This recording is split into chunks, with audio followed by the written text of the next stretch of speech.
की लड़की रहा करती थी जो बहुत ही सुंदर थी। उससे अपनी सुंदरता पे बहुत घमंड था। जैसे जैसे वो बड़ी होती गई उसका घमंड और भी बढ़ने लगा। अपने घमंड के चलते ना वो नौकरी करती ना ही घर के काम। उसकी माँ संगीता और उसके पिता सुरेश रोमा की शादी को लेकर बहुत ही चिंतित थे। एक दिन संगीता ने रोमा को बुलाया। सताती है कि तू अपने ससुराल में क्या करेगी। ना तो तुझे कोई काम करना आता है ना ही कोई नौकरी करती है। मुझे तो लगता है तू ससुराल में जाकर हमारी नाक कटवा देगी। मामी, अगर मैं झाड़ू पोछा कर लगाऊंगी तो मेरा मेकअप खराब नहीं हो जाएगा। अरे बेटा, ये मेकअप लगाना ज़रूरी है कि घर संभालना। जानती है ये काम कितना मुश्किल होता है और कितनी बड़ी जिम्मेदारी होती है। नहीं मम्मी, मुझे तो ऐसा नहीं लगता। आपकी बेटी इतनी सुंदर है कि वो अपने ससुराल में राज करेगी, राज। बेटा, सिर्फ सुंदर होने से काम नहीं चलता। इंसान की कदर उसके व्यवहार से होती है। छोड़ो मम्मी, मुझे देर हो रही है। मुझे अपने दोस्तों के साथ शॉपिंग करने जाना है। जो ये तू अपने पापा के पैसे मेकअप में उड़ाती है, कल जब तू अपना घर संभालेगी तो खर्चा कहाँ से करेगी। छोड़ो, जब सर पे जब जिम्मेदारी आएंगी तो अपने आप ही सुधर जाएगी। कुछ दिनों बाद माता पिता को मनीष नाम का कुशल लड़का मिलता है। मनीष कमाता तो थोड़ा कम था मगर घर परिवार बहुत अच्छे से संभाला हुआ था। मनीष के अच्छे व्यवहार की वजह से रोमा के माता पिता ने मनीष और रोमा की शादी तय कर दी थी।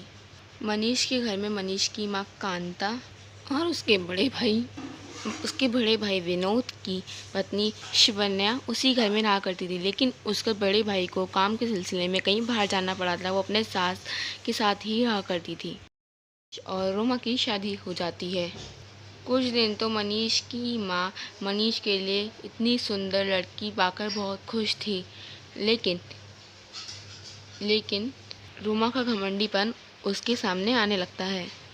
एक दिन कांता अपनी बहू रोमा को बुलाती है। रोमा, बेटी रोमा। क्या हुआ मम्मी जी? बेटी, शिवन्या घर का काम भी करती है और ऑफिस भी जाती है अपने, तो आज से झाड़ू पोछे तू लगाएगी। मम्मी जी, क्या बोला आपने? मैं झाड़ू पोछे लगाऊंगी? मेरा मेकअप सारा ख़राब हो जाएगा और मैं झाड़ू पोछे नहीं लगाऊंगी। बेटी, अगर तू झाड़ू पोछे लगा लेगी तो क्या हो जाएगा? सारा दिन तो घर में अपने कमरे में पड़ी रहती है। आज से झाड़ू पोछे तू ही लगाएगी। मम्मी जी, मैं झाड़ू पोछे नहीं लगाऊंगी। अभी वहाँ शिवन्या आ जाती है। मम्मी जी, कोई बात नहीं, रोमा को नहीं लगाना तो कोई बात नहीं, मैं ऑफिस से आके मैं लगा दूंगी, कोई बात नहीं। शिवन्या बहुत ही अच्छी लड़की थी, अच्छे स्वभाव की लड़की थी, ज़्यादा अच्छी। और तू, तेरे अंदर तो सबसे ज़्यादा घमंड भरा पड़ा है, कुछ काम नहीं करती। बहू हो तो ऐसी, ना कि तेरे जैसी। कांता वहाँ से चली जाती है। ये मम्मी जी क्या रे शिवन्या के गुण गाती रहती है। शिवन्या सारी सफाई कर देती है। कांता रोमा को थोड़ी देर बाद फिर बुलाती है। रोमा, रोमा, काम करने में दिक्कत है तो जा बाहर जाके घर का राशन ले आ। ओहो माँ जी, आप ये क्या कह रही हो? मैं बाहर जाऊंगी इतनी तेज़ धूप में, और बाहर कितनी गर्मी है, मेरा सारा मेकअप ख़राब हो जाएगा। माँ जी, आप शिवन्या को कह दीजिए, वो ले आएगी। आखिर शिवन्या कितना काम करे, सारा ऑफिस जाती है, घर का काम करती है, वो भी एक इंसान ही है। ओहो माँ जी, मुझे ही नहीं पता, आप शिवन्या को ही कह दीजिए। तभी वहाँ शिवन्या आ जाती है। माँ जी, कोई बात नहीं, मैं ले आऊँगी बाहर से राशन, आप गुस्सा मत कीजिए। शिवन्या बाज़ार से सामान ले आती है। माँ जी, मैं सामान सारा ले आई हूँ और मैंने किचन में रख दिया है। ओहो, कैसी लड़की है तू, अब सामान नहीं ला सकती, कम से कम खाना तो बना ही ले।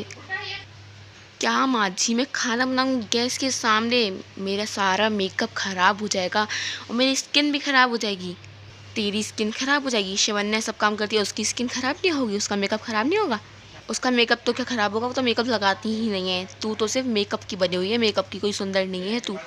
ये कह के रोमा की सास वहाँ से चली जाती है। जाने कैसी बहू मिली है मेरे को। इस शिवन्या का कुछ करना पड़ेगा। सारा दिन माँ जी से तारीफ़ें लेती रहती है। आन दो, मैं इनको बताऊँ, मनीष को बताऊँगी आज।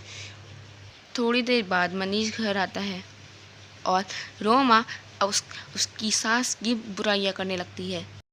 फिर बैठे भी नहीं होते घर में, तभी रोमा अपनी सासू माँ की बुराई करने लगती है। मनीष जी, आप जानते हैं आज मम्मी जी ने क्या किया मेरे साथ? अरे क्या हुआ रोमा, क्या किया मम्मी ने? अरे पता है, मम्मी जी ने मेरे साथ ऐसा किया, जब मैंने घर का सारा काम किया, मैं बहुत ही ज़्यादा थक गई थी। भाभी तो ऑफिस चली गई थी, मैंने सारा काम किया। जब अभी 6 बज रहे हैं, आप 6 बजे घर पे आते हो, मैंने आधे घंटे पहले ही बोला था मम्मी जी अब मैं खाना खाने जा रही हूँ। तो मुझे क्या बोलती हैं वो कि अभी खाना वाना कुछ नहीं खाने जाना। मेरे पैर दबाओ, जबकि मैंने सुबह से खाना नहीं खाया था, यहाँ तक कि मैंने नाश्ता भी नहीं खाया, एक घुट पानी भी नहीं पिया। उन्होंने मेरे साथ ऐसा किया। मनीष जी, क्या ये तुम क्या कह रही हो रोमा? हाँ मनीष जी, मैं बिल्कुल सही कह रही हूँ, मम्मी जी ने मेरे साथ ऐसा किया। और जब मैंने बोला कि मम्मी जी मैं आके दबा दूँगी कि भाभी भी तो अपना खाना लेके गई हैं, तो मेरे को उन्होंने बहुत ज़ोर से बेल्ट से मारा आपकी। क्या? मम्मी ऐसा कर ही नहीं सकती। मैं क्या झूठ बोल रही हूँ? आप मेरे पे विश्वास नहीं करते हैं। अच्छा ठीक है रोमा, तुम रुको, मैं बात करता हूँ मम्मी से। जी ठीक है, जाइए आप मम्मी जी से बात कीजिए। मम्मी ये क्या है मैं सुन रहा हूँ, आप रोमा से इतना सारा काम करवाया घर का, ऊपर से आपको नाश्ता भी नहीं दिया, पानी भी नहीं दिया, एक काम करवाया जा रही थी, जब वो खाना खाने जा रही थी तब भी आपने उसे खाना नहीं खाने दिया। क्या सुन रहा हूँ मैं ये? मम्मी क्या हरकत है ये आपकी? क्या बोला बेटा? मैंने घर का खाना बनाया, मेरी बहू राशन लेके आई बाहर से। वो तो बस ये कहती रही कि मेरी स्किन ख़राब हो जाएगी, मेरा ये ख़राब हो जाएगा, मेरा वो ख़राब हो जाएगा। उसने कोई काम भी नहीं किया, सब काम हमने किया है। मैंने तो भले कुछ भी नहीं किया, मेरी बहू ने किया है, मतलब शिवन्या ने किया है।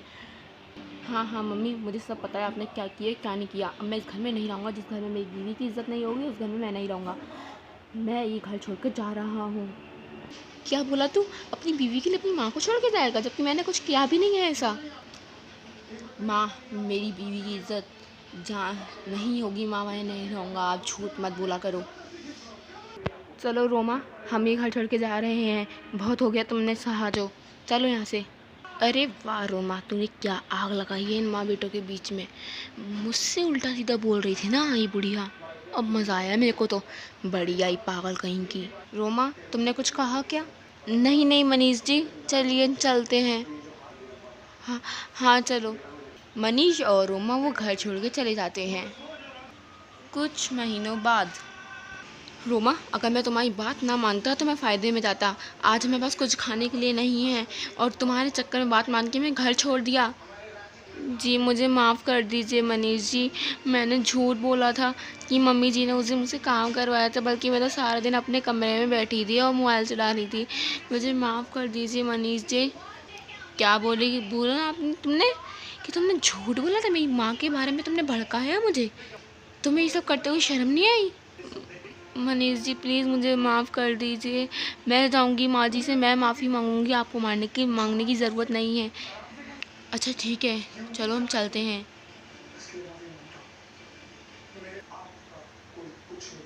रेखा को अपनी गलती का एहसास होता है और वो अपने सर पे दुपट्टा रख के अपनी सास के आगे जाती है। मामी जी, मम्मी जी मुझे माफ़ कर दीजिए, मैंने मनीष को आपके बारे में इतना सब भड़काया कि आपने ऐसा किया, जबकि आपने कुछ किया ही नहीं था। मम्मी जी प्लीज़ मुझे माफ़ कर दीजिए, मुझे माफ़ कर दीजिए मम्मी जी। मैं आपके पैर पड़ती हूँ, हमको घर में रख लीजिए मम्मी जी। अरे कोई बात नहीं बहू, अगर हो गया तो जैसे तेरे को गलती का एहसास है वही बहुत बड़ी बात है।